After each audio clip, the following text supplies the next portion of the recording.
Welcome to the Veritas podcast, the show where we study and discuss papal writings of the Catholic Church. It's Rob, I'm Robert. This is the Veritas podcast. Previous episode, we discussed liberty of conscience. Leo covered that in paragraph 30. We discussed the proper Catholic understanding of the idea of a well-formed conscience, and this was really important, and Rob really fleshed that up pretty good for us. You don't just follow your conscience, you follow a well-formed conscience. This also led to a brief discussion on modernism. We talked about the synthesis of all errors and of all heresies. We talked about that quite a bit, and that's a really important one as well. We're not going to review that entire one as it's really in-depth. So, as I said before, I encourage everybody to go back and listen to that episode. On to this episode, we're going to move on to paragraph 32 of Libertas, if you're following along. In paragraph 32, Leo says that there are many evils in our society today as a consequence of the liberals who want the state to be without God. Liberals extol liberty as this great and wonderful idea, and as we've said before, and as Rob has explained as well, they don't really understand even what the word means. But this has led to the ruin of souls in society, liberals' point of view.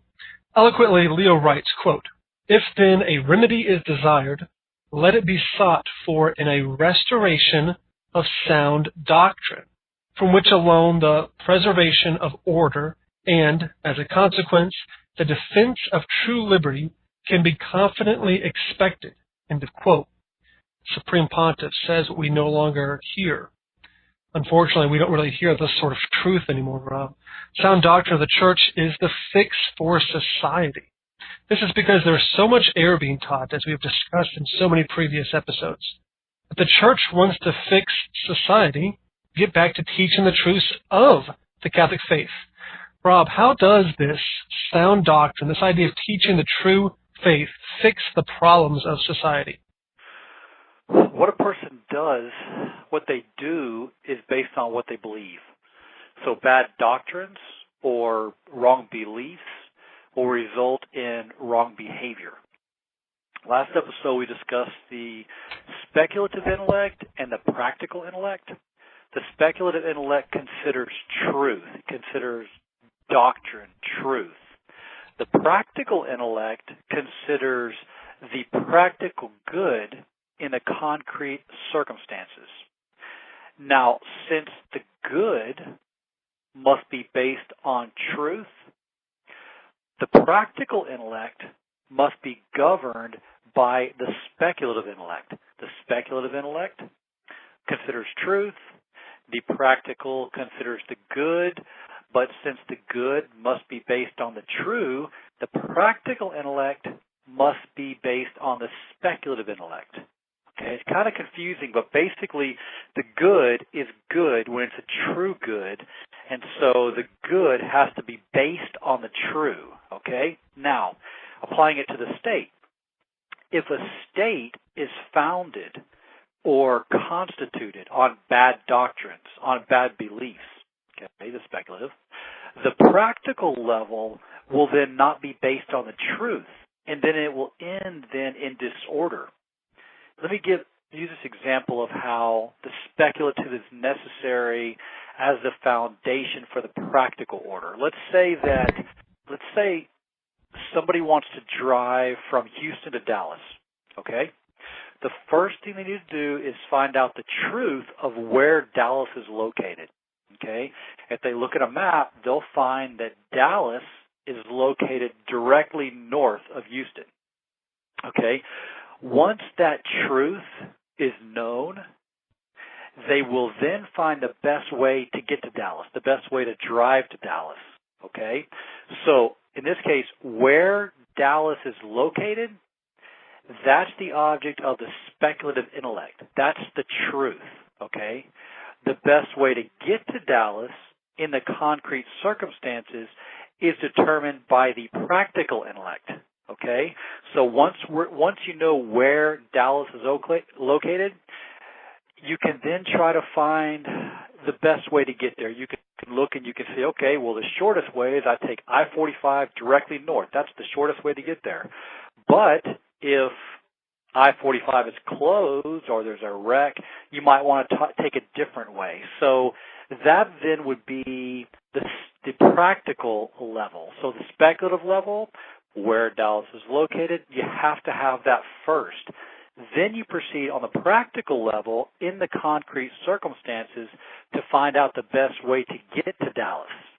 Now, if a person mistakenly believes that Dallas is located to the west of Houston, which would be an error on the speculative level, if they then start to drive west, even if they're driving on a smooth freeway with no traffic, they're making great time heading west, nevertheless, they're never going to get there because they're heading in the wrong direction. So you can see how the practical has to be based on the speculative truth.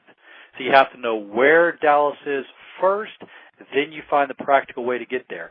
If you have an error on the speculative level, if you think Dallas is west and not north, then if you start proceeding west, you're never going to get to the end that you're trying to arrive at. See, their wrong doctrine, in this case, thinking Dallas is west and not north, the wrong doctrine will prevent them from arriving at their intended destination. Okay? Now, the same is true in a way with the state. If a state is constituted on false doctrines, it will cause the practical order to deviate from its proper end. You see, if it's constituted on bad doctrines, then when it comes to the practical level, that will also be off due to the bad doctrine. So let's take two examples of false doctrines that states can be constituted based on and see how these will play out. And these two examples are condemned in Libertas, and they're also condemned in a few other magisterial documents. We're going to use the two errors of religious liberty and separation of church and state. Okay, if a state is constituted based on the doctrine that the church and the state should be separated, what's going to happen is that because the state is supposed to assist man, okay, to attain the end for which he was created. But if the state and the church are separated, eventually the state is going to turn against the church. Our Lord said, you're either for me or you're against me. Well, that saying not only applies to the individual, it also applies to the state, as Leo XIII teaches in Temetzi. So if you found your state based on the false doctrine of separation of church and state, the state will not help people attain their end.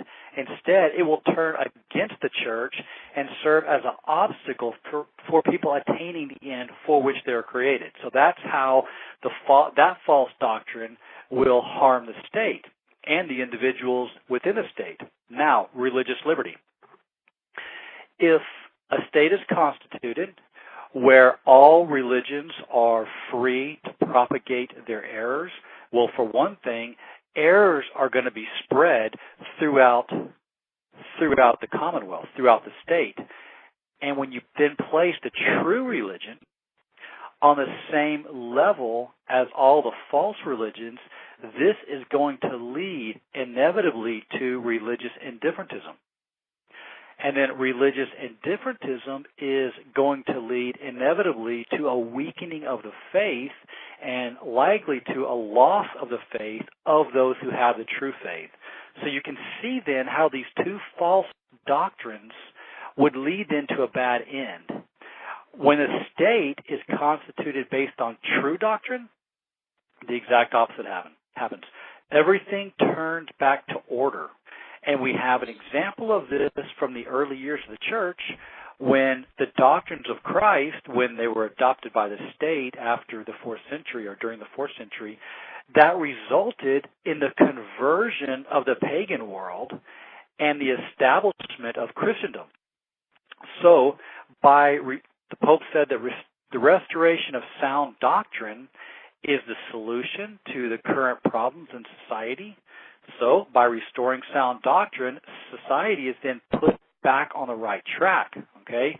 Now, it might take a little while for the practical level to be brought into accord with the correct doctrine, but eventually the correct doctrine will put things back in the right order just as it did when the pagan world converted and became Christendom in the early centuries. And your analogy is excellent, too, of sound doctrine kind of like being a map on how to get to heaven, in a sense, and the truth. But what we've been seeing, Rob, is these modernists, and we've been talking about them in the last 2 episodes, and these liberals and rationalists and naturalists don't necessarily think that north is north, or that Dallas is a certain direction from Houston. They'll say, well, it's north for you, Rob, but for me, west, it works just fine. Even though you can show them on the map that they're wrong, they'll say, stop judging me.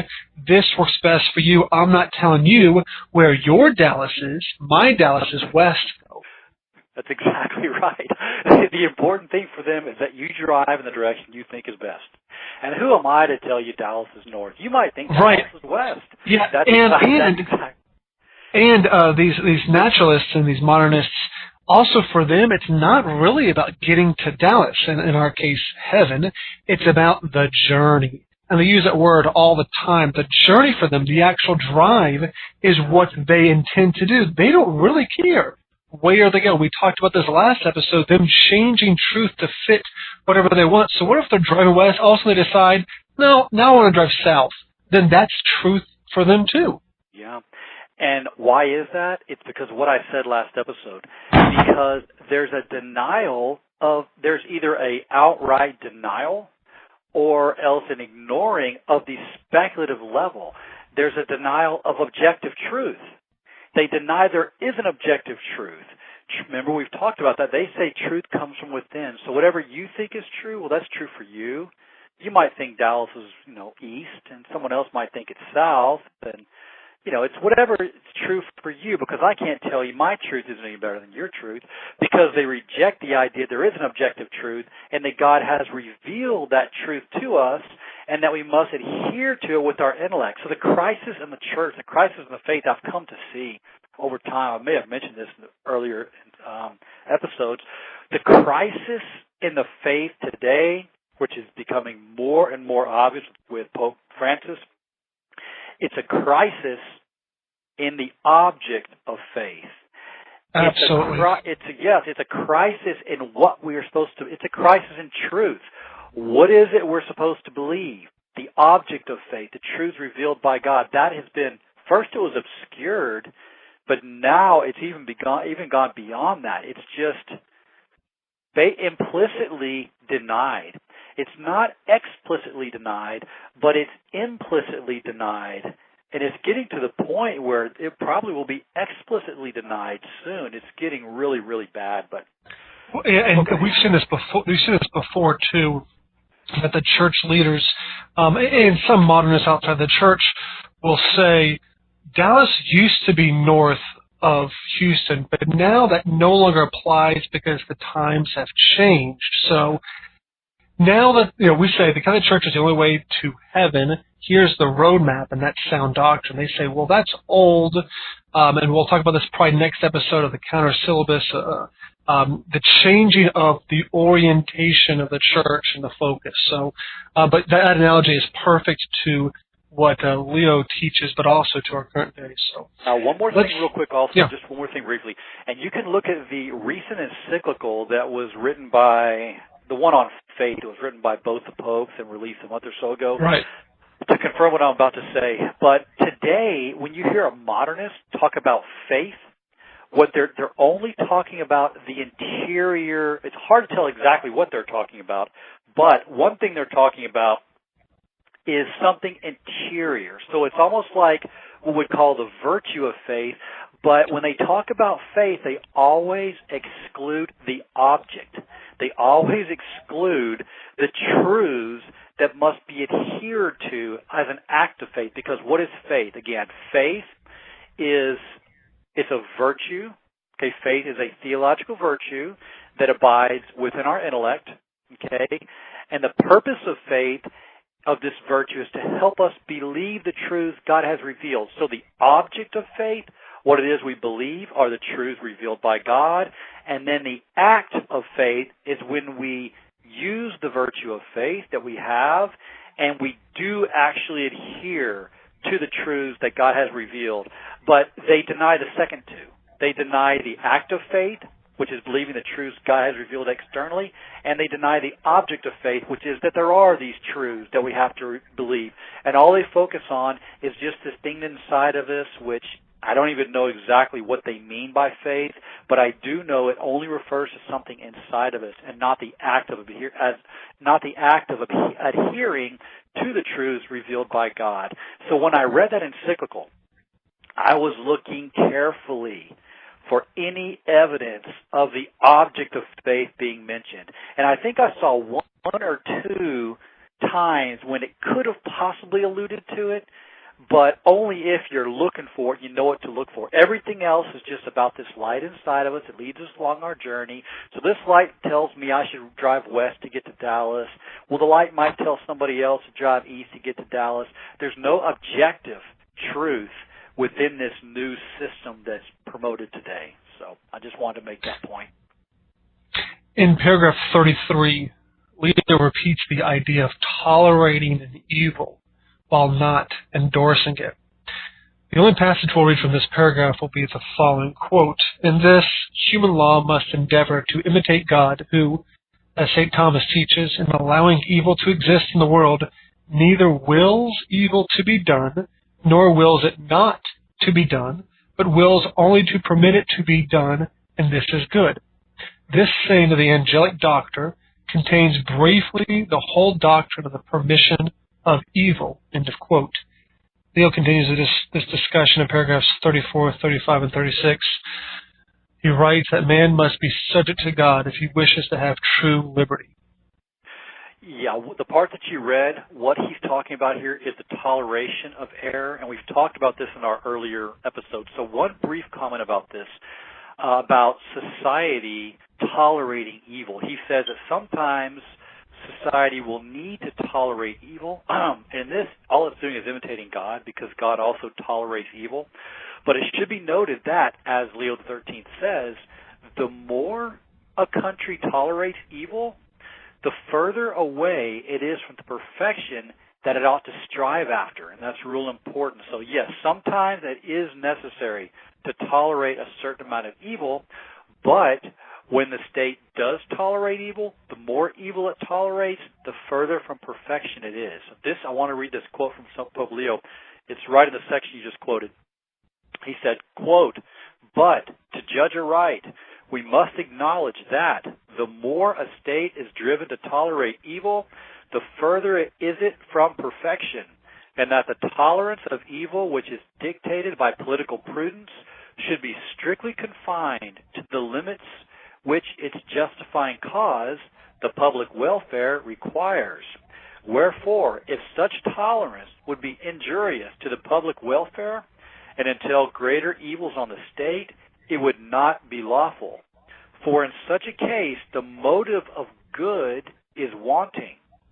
One thing, however, remains always true, that the liberty which is claimed for all to do all things is not, as we have often said, of itself desirable, inasmuch as it is contrary to reason that truth and error should have equal rights."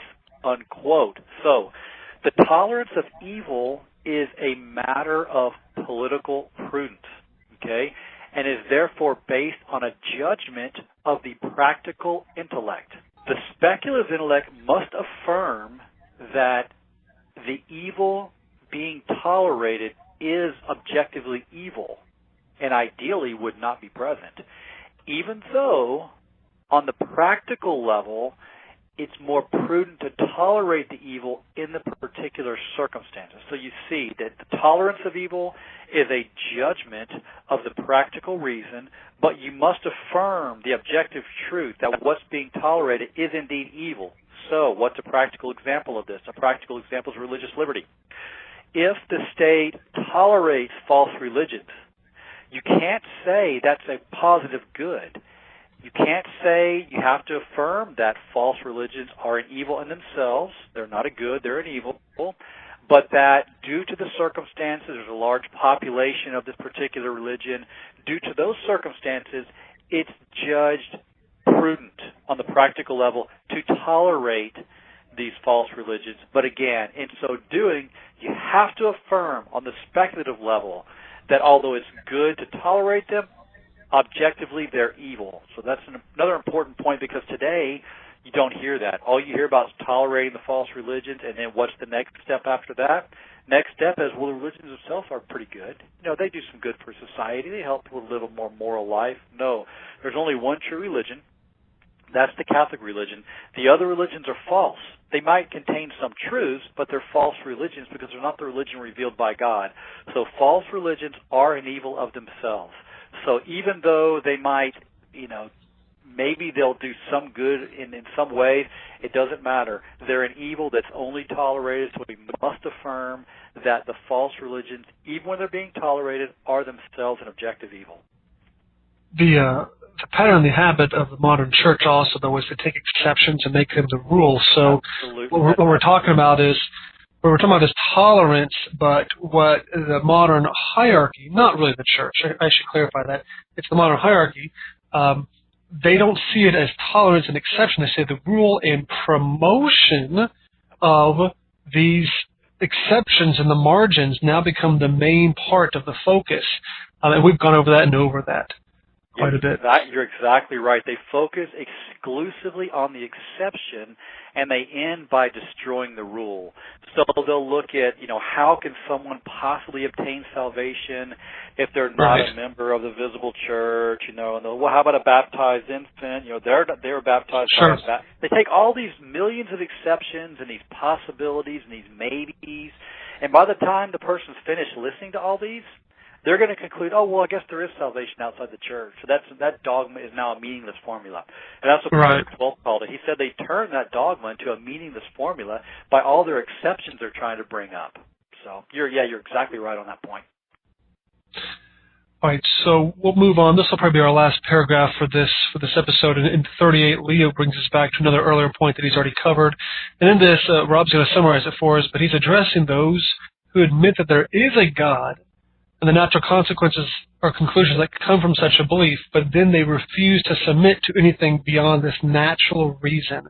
Rob, can you briefly summarize a response to this? Yes, this is important. What he's referring to here are those liberals who acknowledge the existence of God, and a natural law that's stamped on our reason, but they refuse to accept the laws and teachings that have been revealed by God externally, And he explains that these people are being inconsistent, since both laws, the natural law and the revealed law, come from the same divine source. So, just as all men are bound to follow the natural law, which is part of their nature, stamped on the reason, for the same reason, they're bound to accept the positive revealed law of God. It is, as Leo XIII said, inconsistent to claim that man should be free to pick and choose what laws he will accept and what laws he will reject. But that is exactly what the liberals do. This is exactly what they do. They reject the revealed law and its divinely constituted teacher, which is the church, which then leads to what Pope Leo XIII calls the fatal principle of separation of church and state. Those are the words he uses.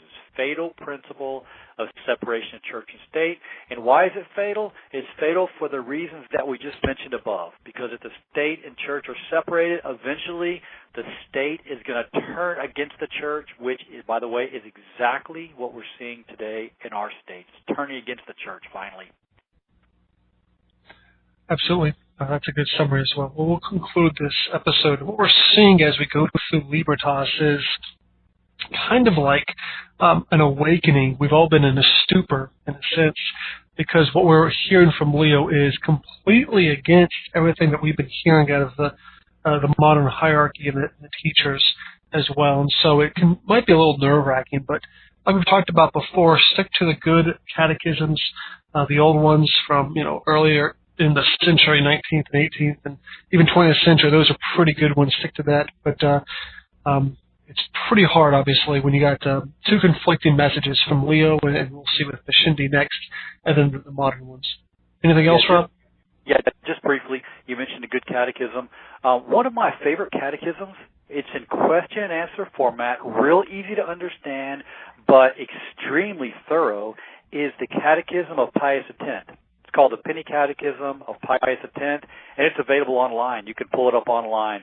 That's excellent. That's really one of my favorite because, like I said, it's question answer, so it's easy to understand. It poses a question, gets you thinking, then it gives you the answer, and the answers they're very clear and they're very thorough. So that's one of my favorite catechisms. Yeah, my favorite one is the one edited by one saint and published by another, the Trent Catechism. That one's excellent as well. So, but yeah, the Pius one's great too. All right, Rob, this will do it for. Yeah, just briefly, one that's even more thorough, it's also good, is called My Catholic Faith. It's a lot bigger, it's a lot more thorough, so that's another good one to look at. But the quick, easy one you can get online for free is the Catechism of Pius X. And then the one you mentioned also is obviously that's magnificent, right. But that might be a little harder for some people. Yep. All right, that'll do it for this episode.